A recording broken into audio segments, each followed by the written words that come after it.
سید الشہداء سے متعلق 4 چیزیں ہیں. پہلی چیز خون سید الشہداء، دوسری چیز تربت اور قبر مطہر سید الشہداء، تیسری چیز انصار سید الشہداء، چوتھی چیز عزاداری سید الشہداء کہیے، گریہ سید الشہداء پر کہیے. یہ تمام کی تمام چیزیں سید الشہداء سے متعلق ہیں. ایک ایک کر کے اگر آپ ان چیزوں کو دیکھیں، تربت کے بارے میں کیا روایات آئی ہیں سید الشہداء کی، خود گنبد مطہر کے بارے میں کیا روایت آئی ہیں سید الشہداء کے. خون سید الشہداء کی بات نہیں کر رہا، اصحاب کے خون کی برکت کی بات کر رہا ہوں. کیا روایات آئی ہیں.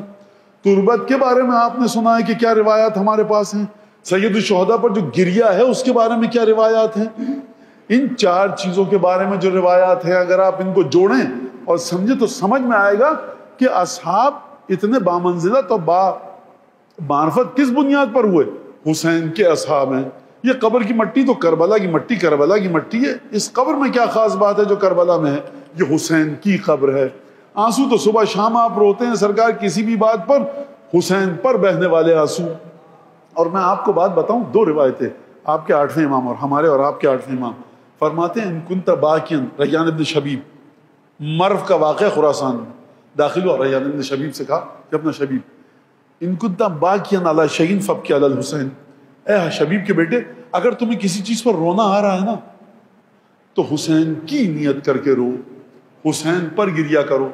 راوی آتا ہے کہتا ہے عجیب ہے، دیکھیے اب یہ وہ جگہ نہیں ہے جہاں ہم اپنی عقل کے گھوڑے دوڑائیں. اگر ہم نے نماز کا طریقہ امام سے پوچھا، روزے کا طریقہ امام سے پوچھا، آپ اٹھے صبح کے 8 بجے، روزہ سحری نہیں کی، سحری کر لیجئے.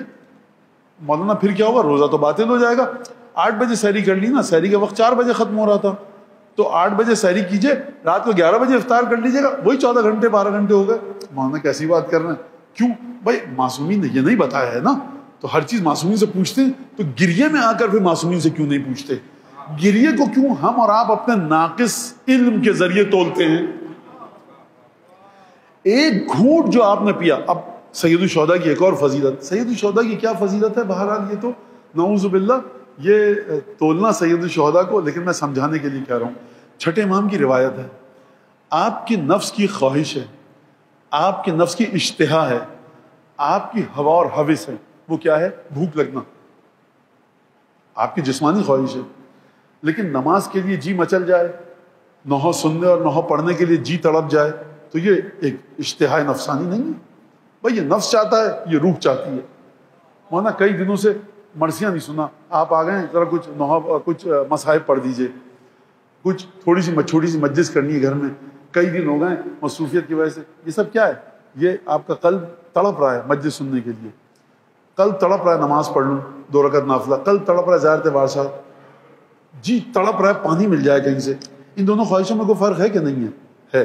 یہ جسم کی خواہش ہے، وہ روح کی تعالی اور تعالی اور علو کی خواہش ہے. اب چلیے بارگاہ امام صادق علیہ السلام میں فرما رہے ہیں، صلوات بھیجی گئی یہاں پر مکمل بھیجی.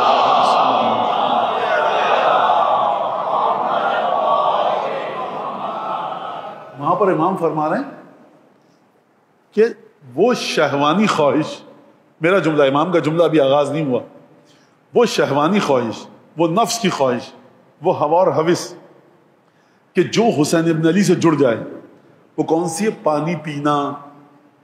آپ کون سا احسان کر رہے ہیں خدا پر.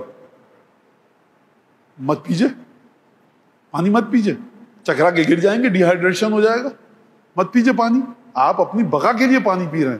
6 امام فرمایا من شرب الماء وذکر عطش الحسین ولعن قاتلہ، جو پانی پیے، امام حسین کی پیاس کو یاد کرے، قاتل پر لعنت کرے.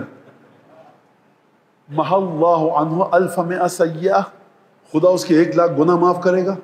کتب لہ 1100 حسنہ، خدا اس کو 1 لاکھ نیکیاں دے گا. 1 لاکھ نیکیاں مل گئیں، 1 لاکھ گناہ معاف ہو گئے. اب کچھ اور امام صادق کے پاس بچا ہے کہنے کے لیے. فرمایا ورفع اللہ لہ 1100 درجہ، خدا 1 لاکھ درجات اس کو عطا کرے گا. اور پھر فرمایا وَلَقَدْ لَقِيَ اللَّهُ يَوْمَ الْقِيَامَةِ وَهُوَ ثَلْجُ الْفُؤَادِ، وہ قیامت میں خدا سے اس طرح سے ملاقات کرے گا کہ اس کا دل خنک ہوگا، بالکل ٹھنڈا ہوگا. خلائق، مخلوق خدا، ان کے دل پر ٹھنڈک نہیں، گھبراہٹ طاری ہوگی، پریشانی طاری ہوگی. ایک دفعہ سینوں میں کھولن مچ رہی ہوگی. جس نے ایک گھونٹ پانی کا پیا اس طرح سے قیامت میں خدا کی بارگاہ میں جائے گا, دل میں ٹھنڈک ہوگی, کوئی پریشانی نہیں ہوگی. جس ہستی سے منسوب کر کے آپ اپنی جسمانی خواہش یعنی پانی پینا منسوب کر کے پئیں, 4 لاکھ تحفے آپ کا امام آپ کو بتا رہا ہے کہ ہوں گے. تو مجھے آپ یہ بتائیے کہ امام حسین تک مت پہنچیے, آپ مولا عباس تک بھی مت جائیے. اصحاب نے جو اپنا خون بہا دیا تو ان کو خدا کتنے درجے دے گا. تو آپ ان تمام چیزوں کو سمجھیے. لہٰذا اگر ہم اپنی اسی گفتگو پر آئیں اور تربت کی بات کیا کی جائے اور اصحاب کے خون کے سلسلے میں ایک روایت آپ کے سامنے پیش کر دوں. ابن عبد البر نے الاستیاب, اہل سنت کے بڑے عالم ہیں, محدث ہیں, مورخ ہیں, رجالی ہیں, بڑے عالم ہیں. انہوں نے اپنی کتاب میں لکھا یہ جملہ کہ چیخ کی آواز آئی جناب ام سلمہ کے گھر سے. لوگ دوڑے کہ رات کو عصر کا وقت تھا اور کیوں چیخی.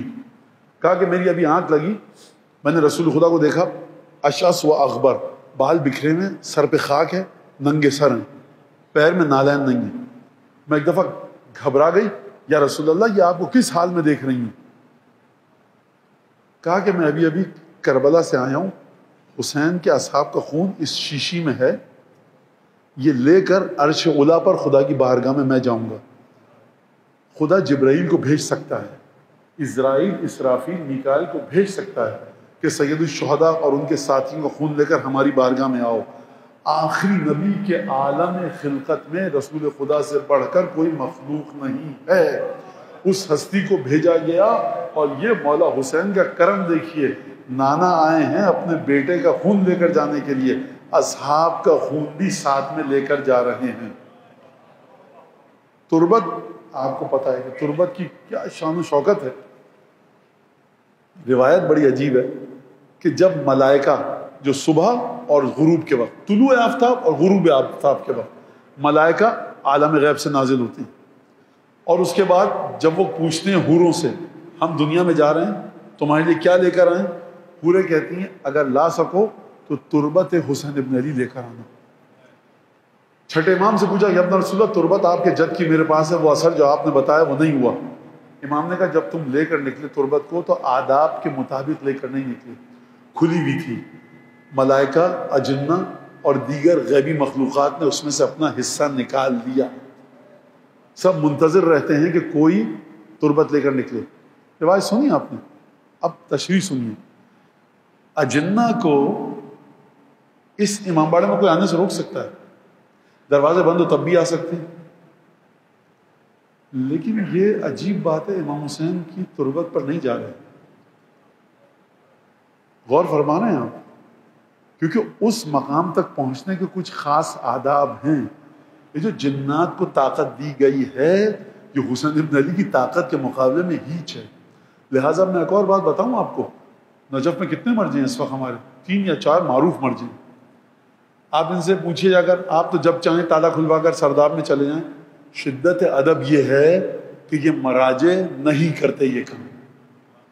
یہ اس وجہ سے نہیں کہ ان کو معرفت نہیں ہے, اس وجہ سے کہ قبر کی جانب جانا, وہ جو خاص قبر جو سرداب مطہر میں ہے, وہ اس طرح سے نہیں کہ جب جی چاہا تالا کھول کر چلے گئے.